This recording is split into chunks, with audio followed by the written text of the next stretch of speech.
तर आजच्या व्हिडिओची सुरुवात खूप सुंदर ठिकाणावरून होत आहे. युजुअली मी संध्याकाळी येत असते. कोणाची तेल आणायला जमेल का? साप पकडण्यासाठी असते ना, त्याचे साप धरतात त्याला. खाऊ खाले शेंगदाण्याची नाकं काढायची आहेत, कोथिंबीर स्वच्छ करायची आहे. सकाळी 7 वाजल्यापासून ते ए राजा गप गप गप.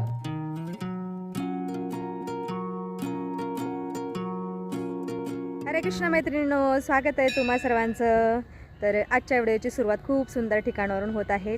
ते ठिकाण म्हणजे महादेवाचं मंदिर. आज सोमवार असल्यामुळे मी सकाळी महादेवाला जल अर्पण करण्यासाठी आलेली आहे. बाकी समोर पवना माई आहे, पवना नदी आहे, तर धुक्याने झाकलेली आहे पूर्ण. सगळीकडून धुकेच दिसत आहे, नदी दिसतच नाहीये. बाकी आता महादेवाला जल अर्पण करते. चलो, सकाळी गर्दी कमी असते मंदिरात.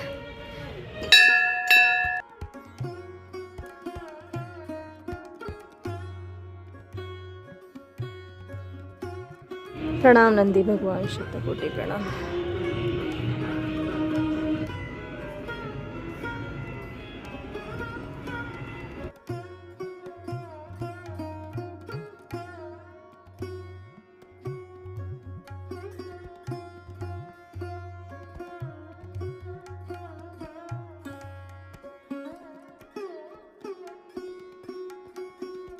सौराष्ट्र सोमनाथं च श्रीशैले मल्लिकार्जुनम् उज्जैन्यां महाकालम् ओंकारं ममलेश्वरम्. महादेवाचं दर्शन झालेलं आहे. युजुअली मी संध्याकाळी येत असते महादेवाच्या आरतीला, पण आज सकाळी आलेली आहे. आता घरी जाते. अजून स्वयंपाक काहीच नाही केला.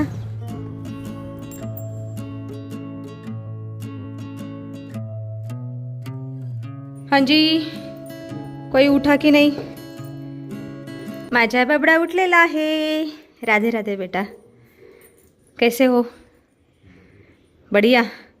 नहा धो केलेलं अब फोंड जे आवरत असतील त्यांचं. चला आता स्वयंपाक करून घेते. मंदिरात जाते वेळेस मी भाज्या स्वच्छ धुवून ठेवून गेलेले. घेते आता स्वयंपाक करून लगेचच.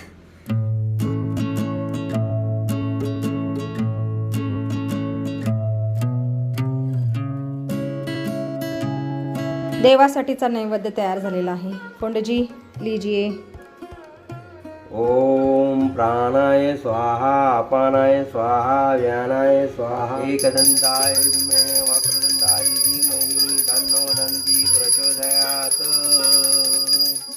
कस्तूरितिलकं ललाटपटले वक्षस्थले कौस्तुभम्. आता मी आणि मना जेवण करायला बसलेलो आहोत. तारू त्याचं आवरत आहे. पंडितजी ऑफिसला गेलेले आहेत. अणम ब्रह्मा रसं विष्णु भोक्ता देवो जनार्दनम एवं देहात्वथा ज्ञात्वा अन्नदोषुण लिप्यते. जय श्री कृष्ण महाराज. आणि आज जेवणामध्ये मी केलेली आहे भेंडीची भाजी, शिमला मिरची, चवळ्याची भाजी. एवढ्या टेस्टी भाज्या बनवल्या, पौष्टिक. स्वादिष्ट भोजन झाल्यानंतर मी लगेचच भांडी आणि किचन ओटा स्वच्छ करून घेतलेला आहे. बाकी किचन ओटा बघा किती चकाचक चमकत आहे. आणि हिवाळ्याच्या दिवसामध्ये आमच्या किचन ओट्यावरती खूप छान ऊन पडतं. आता तर थोडं पिंपेवरती आहे, थोड्या वेळाने इथपर्यंत पडेल, म्हणजे किचन ओटा पूर्ण भरून जाईल उन्हाने. आणि इकडं हॉलमध्ये पण चांगलं ऊन पडतं. हे बघा, हॉलमध्ये पण ऊन पडलेलं आहे. फक्त समोर वरती वेदर शेड लावल्यामुळं थोडंसं ऊन कमी येतं, नाहीतर इथपर्यंत ऊन यायचं. आता तिथपर्यंत ऊन येतं, तरी पण ठीक आहे. हिवाळ्याच्या दिवसामध्ये ऊन तर येतं, चांगलं आहे. चला आता फक्त कपडे मशीनला लावायचे राहिलेले आहेत, ते पण लावून घेते आणि त्याच्यानंतर व्हिडिओ एडिट करते. हे बघा, नेट लावली आहे. तर हे राम कबूतर, हे बघा, बापरे, सारखी कबूतर येत आहेत. आणि ही नेट चोचीने तोडण्याचा प्रयत्न करत आहेत. यांना खूप सवय लागलेली आहे इकडची, जे आमच्या ग्रिलमध्ये राहण्याची. काय करायचं. चला, माझा व्हिडिओ एडिट झालेला आहे कालचा आणि आता अपलोडला सुद्धा लावलेला आहे. बाकी आता कपडे सुकायला टाकते. आज कपडे सुकायला टाकायला खूप उशीर झाला, आत्ता टाकत आहे. माझ्या मशीनीने तर मगाशीच कपडे धुतलेत, पण मी आत्ता कपडे सुकायला घालत आहे. आणि हे बघा, फोंडेजीने एक जुगाड आणलेला आहे, एक स्टीलची काठी आणलेली आहे कपडे सरकवण्यासाठी. हे बघा, हे अशी कपडे सरकावायची त्या साईडला. कारण काय झालेलं आहे, ही खिडकी खूप जड झालेली आहे, म्हणजे इकडे सरकतच नाही, जाम झालेली आहे. हे ट्रॅक खराब झालेली आहे, वन साईड विंडो. त्याच्यामुळं कपडे त्या साईडला सरकवण्यासाठी फोंडेजीने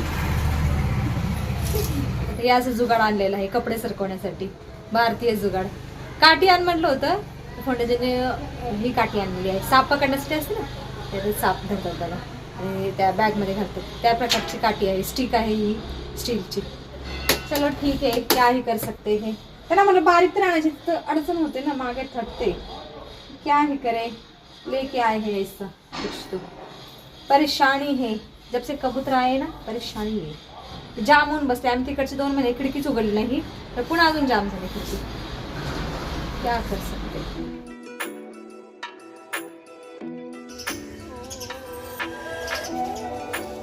सायंकाळचे 5 वाजलेले आहेत आत्ता आणि आज सकाळपासून मला तर खूप थंडी वाजत आहे. म्हणून मी मगाशीच स्वेटर घातलं. सगळे कामं झाली ना, काय माहिती अचानक थंडी वाजायला लागते. आज स्वेटर घातला, आज खूप थंडी वाजत आहे मला. बाकी मी आता सफरचंद खात आहे. तदुड्य खाना है सफरचंद. खाओ खाओ खा ले. खाओ खाओ तुम. ठीक है. चला मी एकटी सफरचंद खाते आणि मी माझ्यासाठी सुंठेचा चहा पण उकळायला ठेवलेला आहे. आज मी वेगळ्या पद्धतीचा गुळाचा चहा पिणार आहे. गुळाचा चहा पण तयार झालेला आहे आणि इथे मी मगाशी शेंगदाणे भाजून ठेवलेले आहेत खरपूस. आता थोड्या वेळाने याचे नाकं काढून टाकते, पण अगोदर चहा शोधून घेते माझ्यासाठी. अद्रकयुक्त चहा आहे हा. आता चहामध्ये कोमट दूध घालते. वाह भाई, अरे हे राम सायली क्या ही करे. चला, गुळाचा चहाचा आनंद मस्त आता हॉलमध्ये बसून घेते. सायुक्त गुळाचा चहा झालेला आहे हा तयार. क्या ही स्वाद आ रहा है. मस्त चहा पिऊन झाल्यानंतर आता मी शेंगदाण्याची नाकं काढत आहे. शेंगदाण्याची नाकं काढायची आहेत, कोथिंबीर स्वच्छ करायची आहे, मक्याची कणी सोलायची आहेत. एवढी कामं मला आता करायची आहेत. आणि आता सायंकाळचे 5:30 वाजलेले आहेत. आता घेते पटपट कामं करून, त्यानंतर सायंकाळची पूजा अर्चना करतो. सायंकाळचे 6:30 वाजलेले आहेत आणि आता अजून माझी मक्याची कणसं सोलून झालेली आहेत आणि शेंगदाण्याची नाकं पण काढून झालेली आहेत. बघा इथं ठेवलेली आहेत ही भांडी. मका थोडीशीच निघाली, काय करणार. आणि शेंगदाणे पण आता भरून ठेवते डब्यामध्ये. मस्त खमंग वास सुटलेला आहे खरपूस शेंगदाण्याचा. आणि कोथिंबीर पण भरून ठेवते आता. बाकी आता दादूला सांगते सायंकाळची पूजा अर्चना करायला. संध्याकाळचे 8:30 वाजलेले आहेत. बाकी आमची सायंकाळची पूजा मागाशीच झालेली आहे आणि आता संध्याकाळचं जेवण सुद्धा झालेलं आहे. आणि मी इथं किचन पण चकाचक करून ठेवलेलं आहे. म्हणजे मी रोजच संध्याकाळी किचन स्वच्छ करून ठेवत असते. आणि इकडं माझा म्हणा हे बघा गेम खेळत आहे. आजकल ये लड़का बिगड़ गया है, भाई का सीख गया गेम खेलना. नहीं तो पहले मेरा पुत्र बहुत अच्छा था, बहुत मेरी सुनता था, कभी गेम नहीं खेलता था. अब ये पगला हो गया. पगला तो नहीं हो. पगला हो गया तू. आणि माझा दादू बघा आत्ता सुधारलेला आहे, अभ्यास करत आहे आत्ता. हे बघा मेरा सोना पुत्र बन गया. सोना पुत्र बन गया है मेरा दादू और पढ़ाई कर रहा है. बाकी फोंडेजीने आता लाकडी खाण्याचं तेल आणलेलं आहे. शेंगदाणा तेल 4 किलो आणि तिळाचं तेल 1 किलो आणलेलं आहे. आणि मीठ पण आणलेलं आहे. रॉक सॉल्ट एवढं आतमध्ये आहे. आणि बघा, आणि ह्या तेलाची किंमत आहे, शेंगदाणा तेलाची किंमत आहे 255 रुपये किलो. आणि तिळाच्या तेलाची किंमत आहे 1 किलोची 390 रुपये किलो. म्हणजे जवळजवळ 400 रुपये किलो आहे तिळाचं तेल. तिळाचं तेल खूप महाग आहे. आणि मीठ आहे 100 रुपये किलो. आता थोड्या वेळाने भरून ठेवते डब्यामध्ये यांना. आणि फोंडेजीने येते वेळेस चाकवताची भाजी पण आणली. सॉरी चाकवत नाही, चंदन बटवाची भाजी आणलेली आहे. चंदन बटवा हा खूप पौष्टिक असतो, व्हिटॅमिनयुक्त. आणि ही भाजी आणलेली आहे 40 रुपयाला एक गड्डी, खूप महाग आहे. आता ही अगोदर तोडून ठेवते आणि नंतर हे सामान भरून ठेवते.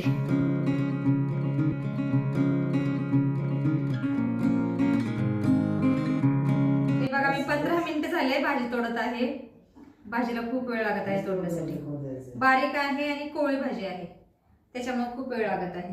परेशान हो गई मैं, कब खत्म हो जाएगा पता नहीं. सकाळी 7 वाजल्यापासून ते संध्याकाळी ए राजा गप गप गप मला जोरदार ओढतोय. मग दादूची जागा आज मनाने घेतलेली आहे. तर सकाळी 7 वाजल्यापासून ते संध्याकाळी 10:30 पावणे 11 पर्यंत माझा दिवस संपत नाही.